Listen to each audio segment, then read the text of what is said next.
আমি আপনি কতজনের সন্তানের খবর নিলাম, আমার সন্তান কোন রাস্তায় চলে, আমার সন্তান রাত্রিবেলা কি করে, আমার সন্তান স্কুলে যাইয়া কি করে, আমার সন্তান রাস্তাঘাটে যাইয়া কি করে। এই দায়িত্ব আপনি ভাবার। আজ পরিবারের জন্য কি না করলেন, পরিবারের জন্য, পরিবারের সুখের জন্য সুদ খাইতেছেন, পরিবারের সুখের জন্য ঘুষ খাইতেছেন, পরিবারের সুখের জন্য নিজের জমির লাইলকে আধা অগ্র দিয়া বাড়াইয়া আরেকজনের জমিতে ঢুইখা যাইতেছেন। শুধু নিজের জন্য না, পরিবারের জন্য। কি বলেন, নিজের জন্য না পরিবারের জন্য? পরিবারের জন্য। ব্যবসায় কম দিতেছেন, মানুষের ওপর যখন তখন জুলুম করতেছেন।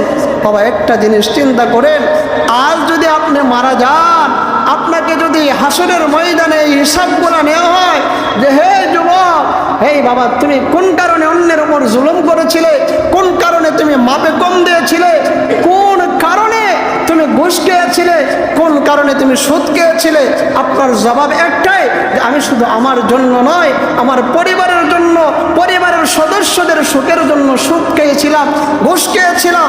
কিন্তু ওই দিন পরিবারকে যদি সামনে হাজির করা হয়, পরিবার বলবে তাদের সুদের টাকা আমরা খাই নাই, তার ঘুষের টাকা আমরা খাই নাই, আমরা কোনোদিন বলি নাই যে আমাদের সুখের জন্য আপনি সুদ খান, আপনি ঘুষ খান, অন্যের জমিতে লাল কর্তন কইরা আপনি জমি বাড়ান।